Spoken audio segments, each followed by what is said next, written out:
Hello my dear students, good morning and welcome back to online classes of Royal International School.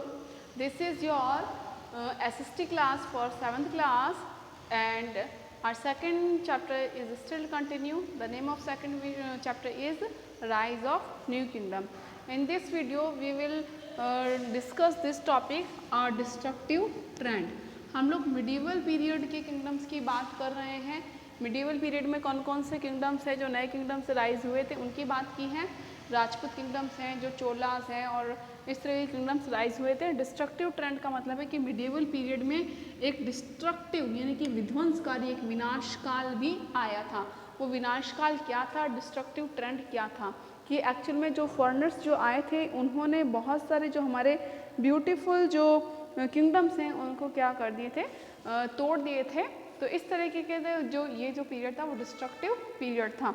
तो take out page number 21। Page number 21 पर ये topic है हमारा destructive trend. Whenever you are watching my video please open your book and take out the topic which I am going to explain. तो a destructive trend, the early medieval period is known for another destructive trend. जो हमारा early medieval period है उसको एक destructive trend के नाम से भी जानते हैं। क्यों जानते हैं? The beautiful temples that were built by one kingdom were destroyed by the king who was victorious. जो किंगडम्स में आपस में किंगडम्स में क्या होती थी, इनमें वॉर होते थे, लड़ाई होती थी। तो एक किंगडम जब दूसरे किंगडम पर वॉर करता था देन द विनर या विक्ट्रियस किंगडम वो डिस्ट्रॉय कर देता था temple which was built by earlier kingdom या अर्लियर किंग। यानी कि पहले वाले राज्य ने जो मंदिर बनाए हैं, जो टेम्पल्स बनाए, या पहले वाले राजा ने जो टेम्पल बनाए उसको तोड़ दिए जाते थे दूसरे किंग जिसने उस पर अटैक किए हैं, क्योंकि अब वो क्या बन चुका, वो अपने अकॉर्डिंग अपने नाम का, क्योंकि वो हर चीज़ उसकी निशानियाँ ख़त्म कर देना चाहता था, उसकी सिंबल्स को ख़त्म कर देना चाहता था। तो the beautiful temples that were built by one kingdom were destroyed by the king who was victorious. तो एक किंगडम, जिस किंगडम में जो सुंदर सुंदर से टेम्पल्स बने हैं उनको तोड़ दिए जाते थे बाय अनदर किंग, दूसरे किंग से, हु वॉज विक्ट्रियस, जो राजा विजेता होता था। It is sad that the temples were attacked and plundered for two reason. ये भी कहा जाता है कि दो रीज़न की वजह से टेम्पल्स पर अटैक्ड होते थे और उनको लूटा जाता था। मंदिरों को लूटना और मंदिरों पर अटैक करना। तो attack on temples and plunder, plundered का मतलब होता है लूटना। तो टू रीज़न से, one was for the treasure inside, लूटना है तो एक तो ट्रेजर होता था, खजाना होता था, सोने चांदी की मूर्तियाँ होती थी और बहुत सारे वो दान वगैरह डोनेट किए हुई चीज़ें भी वहाँ पर होती थी। And second was the show supremacy and power. दूसरी चीज़ कि भाई सुपरमेसी और अपना पावर दिखाने के लिए भी, जैसे टेम्पल है, किसी एक किंग ने टेम्पल बनाया है, सपोज़ करो कि भाई गुजरात के किंग ने कोई टेम्पल बनाया है, तो राजस्थान का किंग अगर उस पर अटैक कर रहा है तो उसके भव्य जो एक ग्रेट टेम्पल्स होता है उस पर अटैक करना ये दर्शाता है, क्योंकि अटैक कर रहा है तो टेम्पल के चारों ओर क्या है, गार्ड वगैरह भी तो होंगे जो उसको क्या करेंगे, प्रोटेक्ट करेंगे। तो यानी कि उन गार्ड्स को डिफीट करके, उस आर्मी को डिफीट करके उसने उस मंदिर को लूट लिया है। तो क्या दिखाया है कि वो तो एक तो बहुत ही सुप्रीम पावर है उसमें, बाद में वो पावरफुल है तभी तो उस पर अटैक कर पाया है, ठीक है। और सेकंड थिंग, उसके अंदर का ट्रेजर भी वो उठा के ले गया या उसको लूट के ले गया। तो अटैक करना और प्लंडर्ड करना दो रीज़न होते थे, एक तो अपनी सुपरमेसी शो करना, दूसरा रीज़न होता था treasure which were inside the temple, जो कि टेम्पल के अंदर होता था। तो इस तरीके से at the end of the 10th century Turks and Afghans invaded India several times. और इसी तरीके से आपस में तो किंग एक दूसरे मंदिरों को लूटते ही थे, लेकिन जो इन्वेडर्स, जो फॉरेन इन्वेडर्स आए थे, अफगान्स और टर्क्स इंडिया में आए थे 10th सेंचुरी में, इन्होंने भी टेम्पल्स को लूटा और उनको तोड़ा। तो लूटने और तोड़ने के दो रीज़न होते थे, क्या होते थे, treasure and to show supremacy. एक तो वहाँ का खजाना, वेल्थ वगैरह वो वहाँ से लेके जाते थे, और दूसरी अपनी सुपरमेसी दिखाते थे, देखो हमने तो अटैक कर लिया और हमने इस टेम्पल को प्लंडर भी कर लिया और हमें कोई रोक नहीं सका।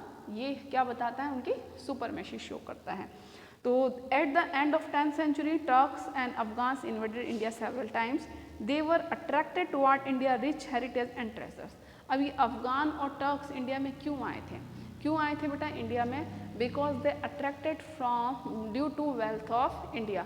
इंडिया की जो वेल्थ थी, इंडिया को एंशियंट टाइम पर गोल्डन बर्ड कहा जाता था, सोने की चिड़िया कहा जाता था। तो यहाँ की वेल्थ जो है, यहाँ की प्रॉस्पेरिटी जो है, यहाँ की जो हेरिटेज है, इनको काफ़ी अट्रैक्ट करती थी। तो इंडिया में बहुत सारी वेल्थ होने की वजह से, हेरिटेज होने की वजह से और खजाने होने की वजह से लोग अट्रैक्ट होते and they invaded India and looted India temple and run away from India, और इंडिया से फिर ये चले जाते थे। The Turks were a tribe from the central Asia. ये टर्क्स कौन थे? टर्क्स यानी कि तुर्की, इनको हिंदी में क्या कहते हैं? तुर्की भी कहते हैं और इंग्लिश में टर्क्स कहते हैं। ये ट्राइब थी, ट्राइब समझते हो नहीं कि आदिवासी एक जनजाति थी। कहाँ की थी ये? सेंट्रल एशिया की, सेंट्रल एशिया, ये सेंट्रल एशिया की एक ट्राइब थी। They along with Afghans entered India, और ये अफगान्स के साथ में इंडिया में एंट्री किए through mountain passes of north west. अब ये आए कहाँ से? ये आए थे, हमारा जो ये इंडिया है,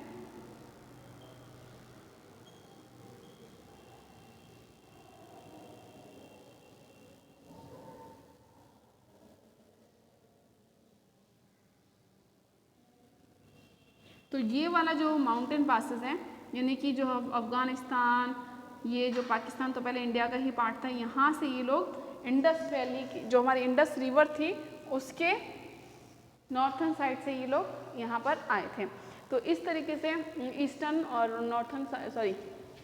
वेस्टर्न साइड से, नॉर्थ वेस्ट साइड जो इंडस रिवर थी उसके ये नॉर्थ और वेस्ट साइड से ये इंडिया में आए थे। तो 10th सेंचुरी में कौन कौन से फॉरेन इन्वेडर्स थे who invaded India? Afghan and Turks. ठीक है, टर्क्स क्या थे? They invaded and plundered India's temple, they attracted towards the India due to its wealth and treasures and its heritage. They came India, they invaded India and looted India's wealth and then run away from India. And Turks जो थी वो central Asia की tribe थी। They came India along with Afghans, और ये Afghans के साथ में इंडिया में आए थे through mountain passes of north west. अब ये माउंटेन पासेस है, ये हमारा हिमालय, तो माउंटेन पासेस जो नॉर्थ वेस्ट की साइड से ये लोग इंडिया में आए थे। अंडरस्टूड? अब हम क्विक रिवीजन फर्स्ट करते हैं। क्विक रिवीजन क्या है? Quick revision first. तो डिस्ट्रक्टिव ट्रेंड क्या था? डिस्ट्रक्टिव ट्रेंड में क्या किया गया? तो early medieval period is also known as a destructive trend in which India temple को क्या कर दिया गया? तोड़ा गया एंड उनको प्लंडर किया गया। तो अब हम बात करते हैं क्विक रिवीजन फर्स्ट की। Quick revision first. तो फर्स्ट क्वेश्चन क्या है? Which powerful kingdoms emerge in the south? South में कौन सा पावरफुल किंगडम्स इमर्ज हुए थे? तो साउथ में जो पावरफुल किंगडम इमर्ज हुए थे वो हुए थे, question number first, which powerful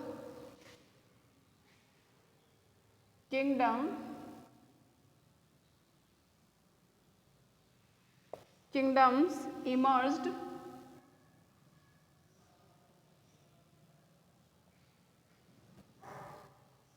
in the south? Answer is, answer क्या क्या है बेटा? आंसर हम लोग देंगे पल्लवास,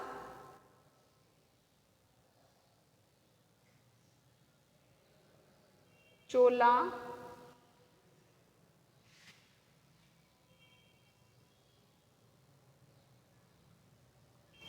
पांड्या,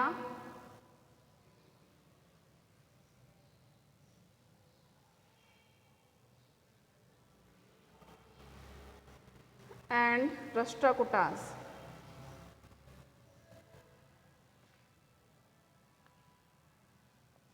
ये जो किंगडम्स थे ये साउथ में इमर्ज हुए थे। Now second question is what was the reason for the tripartite struggle? Tripartite struggle का क्या रीज़न था? ट्री पार्टी स्ट्रगल का रीज़न ये था कि कन्नौज था। और कन्नौज क्यों था? क्योंकि कन्नौज बहुत ही प्रॉस्पर और सेंट्रल सिटी थी, इसलिए ये स्ट्रगल का, ट्रिपार्टिक स्ट्रगल का एक मेन रीज़न था। तो यहाँ पर रीज़न पूछा है, what was the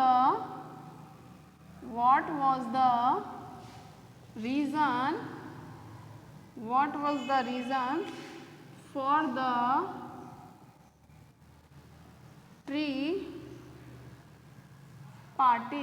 tripartite struggle.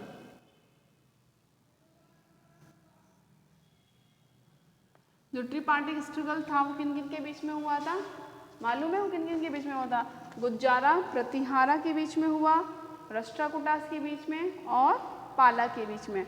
तो पाला, गुज्जारा प्रतिहारा और राष्ट्रकूटास के बीच में ट्रिपार्टिक स्ट्रगल हुआ था। इसका रिजल्ट था ये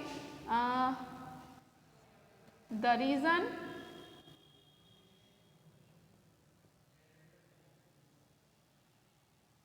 reason for the tripartite struggle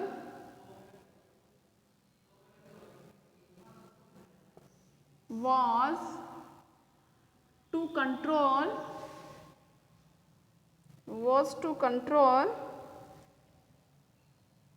the wealth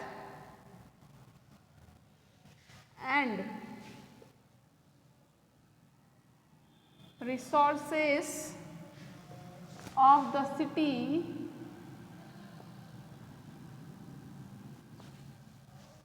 Kannauj.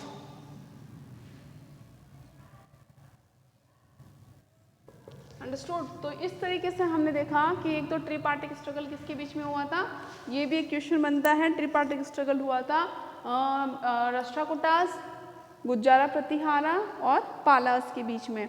तो इस तरीके से इनके बीच में क्या हुआ था, ट्रिपार्टिक स्ट्रगल हुआ था। और रीज़न क्या था, इसका रीज़न था कि ये लोग कन्नौज पर क्या करना चाहते थे, कंट्रोल करना चाहते थे। अब कन्नौज में ऐसा क्या था कि कन्नौज पर कंट्रोल करना चाहते थे, because of wealth and resources. वहाँ पर ढेर सारे रिसोर्सेस और वेल्थ होने की वजह से ये उस पर क्या करना चाहते थे, कंट्रोल करना चाहते थे। नाउ जो हमारा थर्ड है, was the most powerful ruler of Parmars. Parmar के मोस्ट पावरफुल रूलर का नाम क्या था? तो हमने ये पढ़ा था कि परमार्स के जो पावरफुल रूलर थे वो कौन थे, Bhoja Parmar. I am erasing this, I hope आप लोगों ने नोट डाउन कर लिया होगा। ठीक है, जो हमारा जो थर्ड है,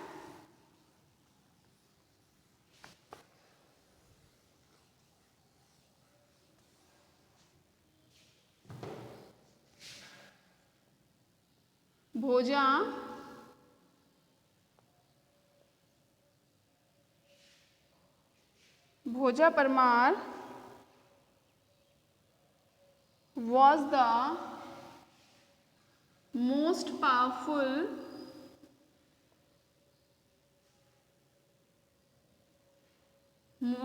powerful ruler of this dynasty, of Parmar dynasty, तो परमार डायनेस्टी का सबसे पावरफुल रूलर कौन है, Bhoja Parmar. Nagabhata first was the founder of Gurjara Pratihara dynasty. Is this statement true और false? Yes, this statement is true. ये स्टेटमेंट क्या है, ट्रू है। नागभट्ट फर्स्ट ही गुज्जारा प्रतिहारा डायनेस्टी के क्या थे, फाउंडर थे। In which year did Harshavardhana died? तो हर्षवर्धना का तो हम लोगों ने, ये अभी हमारे नहीं आया है, अब आएगा बेटा। तो अब हम बात करते हैं महमूद ऑफ गजनवी की। क्या बात करते हैं, महमूद ऑफ गजनवी। इसके बारे में हम डिस्कस करेंगे हमारे नेक्स्ट वीडियो में। ठीक है, तो हमने क्या क्या पढ़ा है आज? हमने ट्रिपार्टिक स्ट्रगल भी पढ़ लिया है, गुज्जारा प्रतिहारी, सोलंकी, पालाज ऑफ बंगाल, इस तरीके की जो राइज ऑफ न्यू किंगडम्स थे, हमने इसको क्या क्या कंप्लीट किया। वर्किंग ऑफ न्यू किंगडम से हमने रूलर्स के बारे में पढ़ा। उसके बाद में प्रशस्तिस और ग्रांट्स में हमने पढ़ा। प्रशस्तिस क्या होती है, प्रशस्ति ये होती है कि जो किंग के प्रेस के अंदर हार्ड सरफेस पिलर्स हैं, स्टोन है और ये जो कॉपर प्लेट्स हैं इनके ऊपर एनग्रेव्ड करके कुछ लिखवाया जाता है, तो इनको प्रशस्ति कहते हैं। और इनके ग्रेंट्स में क्या दी जाती थी बेटा, इनके ग्रेंट्स में लैंड्स दी जाती थी, ज़मीन दी जाती थी। तो इस तरीके से हमने हमारा चैप्टर क्विक रिवीजन तक कंप्लीट किया। अब जो टॉपिक है महमूद ऑफ गजनवी, मोहम्मद गौरी, ये दोनों क्या इन्वेडर्स रहे हैं।